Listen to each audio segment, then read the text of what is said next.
جب ہم فرقوں میں بٹے ہوئے ہوتے ہیں. اب دیکھیں چھوٹے چھوٹے سے ڈفرینسز ہیں نا جن کا کوئی حل نہیں ہے, اور ہم اس میں الجھ کے اپنی اپنی بات پہ اٹک جاتے ہیں کہ جو میرا پہلو ہے, میری ہی چیزیں جو میں کہہ رہا ہوں اسے مانا جائے. اور نتیجہ کیا نکلتا ہے کہ ہم پاکستان میں جتنی فرقہ بندی, جتنی ہماری آئیڈیالوجی ہے, ہم اپنے فرقے میں بھی فردر ڈسٹریبیوٹ ہوئے ہوتے ہیں کہ ایک سے دوسرا, کیونکہ پھر شخصیت سازی پہ آ جاتے ہیں, کسی شخصیت کو فالو کرنا شروع کر دیتے ہیں.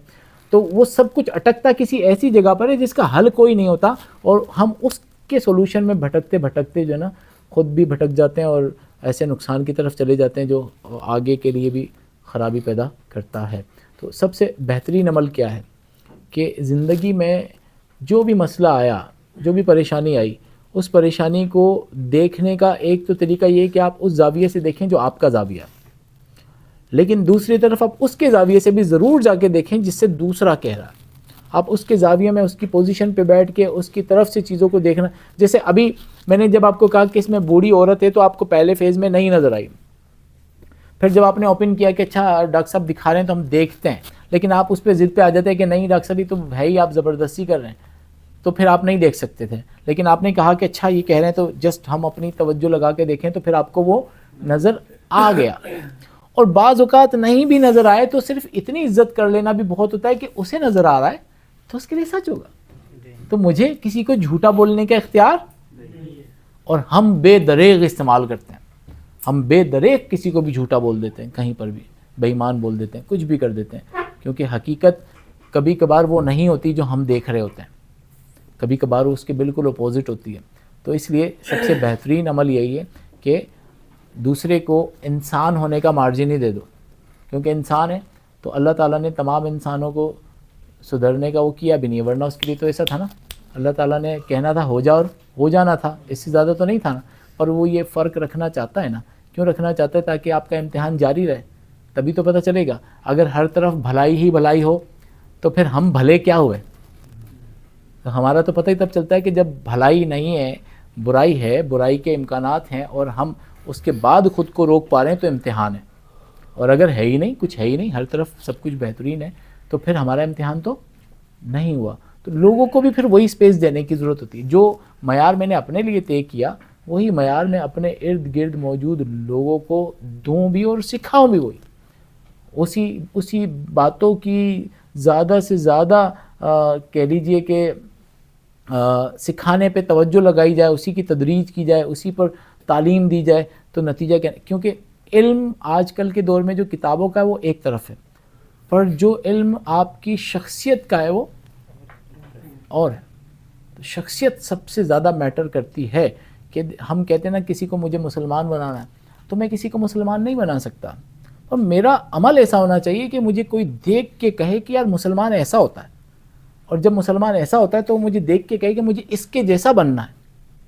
کیونکہ میرے کہنے سے وہ عمل نہیں ہوگا, پر میرے رویے بتا دیں گے ہر چیز, کہ میرے رویوں سے ہر چیز ثابت ہوگی کہ یہ جو بنیادی تعلیمات ہیں اس کے مطابق ہیں, یا بس زبانی کلامی تقریریں کرنے کا شوق تو ہم سب کو ہوتا ہے. تقریر تو آپ کسی بھی جگہ بیٹھ جائیں, آپ کہیں بھی جا کے بیٹھیں, تو جو بھی آپ کے سامنے بیٹھے گا, جو دنیا میں نہیں بات کر سکتا پر وہ آپ کے ساتھ بیٹھ کے تقریر کر لے گا. جب آپ دونوں ہی اکیلے بیٹھے ہوں تو تقریر کر لے گا وہ, اور تقریر کرنے میں اپنے زاویے کو پوری طرح فورس کرے گا. تو وہ میٹر نہیں کرتی. میٹر کیا, ہر وہ چیز اثر کرے گی جس میں رویے میں اس کا عمل بھی شامل ہو, باعمل آدمی ہو.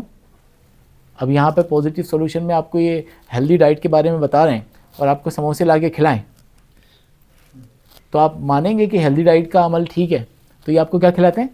چنے, کھجور, ٹھیک ہے, مونگ پھلی, ہر وہ چیز جو ہیلدی ہے. تو کول و فیل کا بیلنس کرنا ضروری ہے. اگر آپ کول و فیل کا بیلنس نہیں کریں گے تو وہ کچھ بھی نہیں کرتا. بتا آپ کو اس لیے رہا ہوں کہ آپ ہو رول ماڈل, اور جب آپ کسی دوسرے کے ساتھ صحیح رویہ اختیار کرنا چاہتے ہیں تو سب سے پہلا اپنے اوپر اس رویے کو دکھا کر, اور پھر محبت کی زبان ہے ہر مسئلے کا حل. زندگی میں نا ہم سب کے مسائل موجود ہیں, کوئی بھی مسائل کے بغیر نہیں ہے. کسی کا تعلیم کا مسئلہ, آپ میں سے کتنے لوگ ہیں جو تعلیم لے رہے ہیں, ابھی کوئی تعلیم حاصل کر رہے ہیں کسی قسم کی؟ سب کی مکمل ہو چکی ہے, ٹھیک ہے, عصری تعلیم کر رہے ہیں, وہ اسی کے بارے میں پوچھ رہا ہوں. تعلیم کہیں نہ کہیں چل رہی ہے کچھ نہ کچھ نا.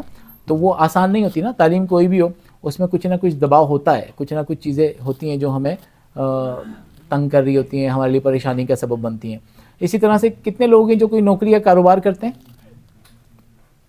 نوکری اور کاروبار دونوں کی اپنی اپنی مصیبتیں ہیں, اپنے اپنے معاملات ہیں, اس کے مزے بھی ہیں لیکن اس کی کہیں نہ کہیں کوئی نہ کوئی تنگیاں بھی ہوتی ہیں جو ہمیں نفسیاتی طور سے پریشان کرتی ہیں. گھریلو کام کاج کے معاملات ہیں, گھر کے چھوٹے چھوٹے سے ایشوز ہوتے ہیں جو کبھی ہم اسے دیکھنا ہی نہیں چاہتے, پھر وہ نہیں دیکھنا چاہتے تو آہستہ آہستہ وہ کبھی بڑی مصیبت میں بھی بدل جاتے ہیں. جیسے چھوٹا سا ہی تھا, دروازے کا ایشو تھا ہلکا سا, ہم اسے نہیں حل کرے تو ہلتے ہلتے وہ ایک ٹائم کسی ٹوٹ جاتا ہے, گر جاتا ہے. چھوٹا سا مسئلہ تھا, کوئی چیز ہم اسے توجہ دے لیتے تو ٹائم پہ حل ہو جاتی, ہم نے نہیں دی. تو بچوں کی تعلیم ہے, بچوں کو کہاں پڑھائیں, کیا پڑھائیں, یہ ایک بہت بڑا مسئلہ ہے. اور بچہ نہیں پڑھ رہا جو آپ پڑھانا چاہتے ہیں تو یہ ایک بہت بڑا مسئلہ ہے. جیسے بھی میں نے کہا, پھر اس کے بعد آپ ڈنڈا تھیراپی کرتے ہیں, بچے کے ساتھ سخت زبان استعمال کرتے ہیں, تو وہ آپ کے لیے بھی نفسیاتی طور سے پریشانی کا سبب بنتی ہے, اور بچے کے اوپر بھی اس کا روحانیت ہے یا مذہبی معاملات ہیں, کیونکہ آپ ہر وقت مذہبی معاملات آپ کے ساتھ جڑے ہوتے ہیں. تو اس میں چھوٹی چھوٹی سی کوتاہی بھی ہو تو کہیں نہ کہیں اس کا پتہ چلتا ہے نا کہ یار میں یہ غلط کر پا رہا ہوں, مجھ سے یہ صحیح نہیں ہو پا رہا. تو آپ کی توجہ وہ بھی کبھی کبھار ایک نفسیاتی دباؤ کے صورت میں رہتی ہے. جسمانی صحت, اگر آپ ابھی صحت مند ہیں تو آپ یہاں بیٹھ کے یہ ساری تربیت لے پا رہے ہیں. اگر آپ جسمانی طور سے صحت مند نہیں ہوں تو یہاں یہ تربیت لینا ممکن نہیں ہے. اسی طرح سے جسمانی کے بعد ہے ذہنی صحت.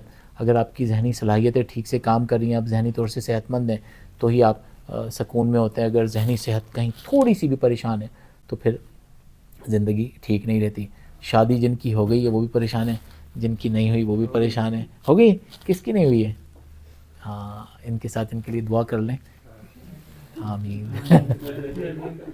تو جن کی ہو گئی ہے وہ بھی پریشان ہے, جن کی نہیں ہوئی ہے وہ بھی پریشان ہے. جن پر شادی کی اپنی پریشانیاں ہیں, اپنی تنگیاں ہیں, بہت سارے معاملات ہیں, لیکن اس کی یقینی طور پر اس کی لذتیں بھی ہیں. اگر سب کچھ اچھا چل رہا ہو تو شادی سے بہترین کچھ بھی نہیں ہے. سب کچھ اچھا نہیں چل رہا ہو تو شادی سے زیادہ عذاب بھی کوئی بھی نہیں. دونوں باتیں ہیں. اب کچھ اچھا چلنے اور نہ چلنے میں پہلے بھی کہہ چکا ہوں, آپ کا کردار سب سے بڑا ہے. ہمارے معاشرے کی پرابلم کیا ہے؟ مجھے لگتا ہے سمجھدار میں ہوں. کون ہے؟ اور میں چاہتا کہ ہوں سمجھداری کا رویہ آپ کرو. یہ تضاد ہے ہمارا کھلا کھلا. لگتا ہے سمجھدار میں ہوں, سمجھداری کا رویہ میں آپ سے کرانا چاہتا ہوں. تو یہ ہوگا؟ اگر میں ہی سمجھدار ہوں تو مجھے ہی سمجھداری سے مسئلے حل کرنے چاہیے نا. مجھے سمجھداری کا استعمال کرتے ہوئے اس طرح سے معاملات کو حل کرنے چاہیے کہ جس میں کسی کی بھی تنگی نہ ہو. اور جسے خاص طور سے میں کہہ رہا ہوں کہ وہ کم عقل ہے, نہ سمجھے, تو اس کے لیے تو اور بھی ذمہ داری میری بڑھ گئی ہے کہ میں اس کے ساتھ بہتر رویہ اختیار کروں. ٹھیک ہے. پھر کوئی نقصان ہو جانا, نقصان ہماری زندگی میں رہتا ہی ہے. کسی بھی قسم کا نقصان ہوتا ہے, کسی کی جان کا نقصان, مال کا نقصان, عزت کا نقصان, ہر طرح کے نقصانات ہیں. نقصان ہماری ذہنی صحت کو خراب کرتا ہے. مستقبل کا تحفظ چاہتے ہیں ہم سب کہ میرا مستقبل جو ہے وہ بہتر ہو, کہ میں جو ہے زندگی میں کسی کے آگے مجھے ہاتھ نہ پھیلانا پڑے. یہ ہم سب کا, انسانوں کا ایک سب سے بڑا مسئلہ ہوتا ہے, یار میرا ہاتھ نیچے نہ ہو, اوپر والا ہو. یہی ہمیں حکم بھی ہے کہ آپ کا ہاتھ کون سا ہو. ہم سب یہی چاہتے ہیں کہ اوپر والا ہاتھ ہو پائے. اب اس کے لیے یقینی طور پہ تحفظ چاہیے, اور وہ تحفظ کہاں آئے گا؟ کہیں نہ کہیں اپنی کوششوں سے ہی آئے گا. یا تو اللہ تعالیٰ نے آپ کو ایسے گھر میں پیدا کیا ہو جہاں مال و دولت کا مسئلہ کوئی نہیں ہے, پھر تو سب چلے. لیکن اگر ایسی جگہ پیدا نہیں ہوئے تو اس کا مطلب ہے کہ پھر آپ کو وہ محنت کرنی ہے, اور یہ ایک نفسیاتی دباؤ کے طور سے ہمیں تنگ کرتا ہے. تعلقات کی خرابی ہے. آپ گھر جاتے ہیں, بہن بھائیوں سے تعلقات اچھے نہیں ہیں, ماں باپ سے تعلقات نہیں ہیں, محلے میں لوگوں سے تعلقات اچھے نہیں ہیں, تو پھر آپ ایک ذہنی دباؤ میں رہتے ہیں. کام کی جگہ پر لوگوں کے ساتھ تعلقات اچھے نہیں ہیں. تعلقات کا اچھا ہونا ضروری ہے, نہیں ہو تو نفسیاتی دباؤ ڈالتے ہیں. پھر اپنے آپ سے وہ امیدیں لگاتے ہیں ہم جو بعض اوقات ہم پوری کر پاتے ہیں, بعض اوقات ہم پوری نہیں کر پاتے. تو اپنے آپ سے صحیح توقعات کا وابستہ رکھنا ایک بہت ضروری عمل ہے. بعض اوقات ہم نے اپنے آپ سے ایسی توقع لگا لی ہوتی ہیں جو ہم پوری نہیں کر پاتے ہیں. نتیجہ کیا نکلتا ہے؟ ذہنی دباؤ. پھر اسی طرح سے دوسروں سے بعض اوقات توقعات ہوتی ہیں کہ یار یہ میری مدد کرے گا. جیسے آپ مشکل میں ہو تو آپ سب سے پہلے کال کسے کریں گے؟ جس کے بارے میں آپ کو یقین ہے کہ یہ میری مدد کرے گا, پہلی کال اسے جائے گی. اور اگر وہ نہ کرے تو ہم اس پہ ناراض ہو جاتے ہیں. ہم سوچتے ہیں کہ یہ کر سکتا تھا, اس نے نہیں کی, بغیر یہ سوچے کہ کیا معلوم اس وقت اس کے حالات کس طرح کے تھے, کس سچویشن سے وہ گزر رہا تھا. تو اگر ہمیں کوئی چیز کہیں دوسروں سے نہیں مل پا رہی ہو تو ہمیں اس پہ صبر کرنا چاہیے, اور اس کے بارے میں بدگمانی سے خود کو بچانا چاہیے, کیونکہ بدگمانی کر کے تو میں اپنے تعلقات ختم کر لیتا ہوں ہمیشہ ہمیشہ کے لیے.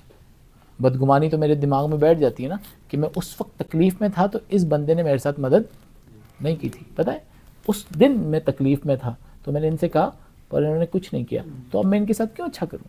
یہ نارمل سوچنے کا انداز ہے ہمارا, اور یہ وجہ یہی ہے کیونکہ ہم نے توقعات پر اپنے معیار ایسے طے کر لیے ہوتے ہیں. توقعات لگائیں لیکن پوری نہ ہو تو اسے بالکل قبول کریں کہ کوئی بات نہیں, اگلی کوشش کریں, کیونکہ آخر کار آپ کے مسئلے کا حل کرنا کس نے, آپ نے کرنا ہے, لیکن آپ کا مددگار کون ہوگا. آخری تو راستہ وہیں سے کھلے گا آپ کا, اس کا حکم آئے گا وہاں سے آپ کا راستہ کھل جائے گا. کبھی کبھار ایسے مدد آتی ہے جس جگہ سے آپ نے سوچا بھی نہیں ہوتا, تو ہم اس پہ تو شکایت کرتے ہیں جس نے ہماری مدد نہیں کی, پر اس پر ہم اتنا گریٹیٹیوڈ نہیں شو کر رہے ہوتے جس نے ہماری مدد کر دی تھی. تو دونوں باتوں کا فرق ہے کہ جب میری مدد کی گئی تو میں بہت ہی شدت کے ساتھ, اب اس میں انسان کی خرابی کیا ہے کہ ہم منفی جذبات کو توجہ زیادہ دیتے ہیں, منفی ہمارے دماغ میں زیادہ گہرائی میں اتر جاتا ہے, مثبت نہیں اترتا. جیسے آپ لوگوں کو چائے ملتی ہے یہاں, ہاں مان لیجئے بھی آپ کا موڈ ہو رہا ہے چائے پینے کا, مان لیجئے, اور ابھی وہاں سے خوشبو آنا شروع ہوئی, اور چائے آپ کے قریب آ رہی ہے, اور یہاں چائے آپ کے سامنے رکھ دی گئی ہے, اور ابھی آپ چائے کو پینا شروع کر رہے ہیں. اب وہ چائے کا پہلا چس آپ کی زبان پر جب لگتا ہے تو کیسی فیلنگ آتی ہے, اور چائے کا پورا کپ آپ نے پی لیا, اب وہ کتنی دیر یاد رہے گا, یہ جو مان لیجیے بھی کیا, اور یہ چائے کا کپ کتنی دیر یاد رہے گا جو اصل میں پیا,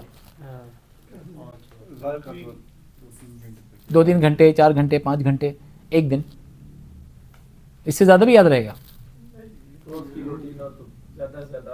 آدھا گھنٹہ, پونا گھنٹہ. اگر اب میں آپ کو یہ بتاؤں کہ ابھی جو چائے آپ کو پلائی گئی تھی اس میں مکھی گری ہوئی تھی, اب یہ چائے کب تک یاد رہے گی, اب یہ چائے شاید کبھی بھی نہ جائے دماغ سے. کیوں؟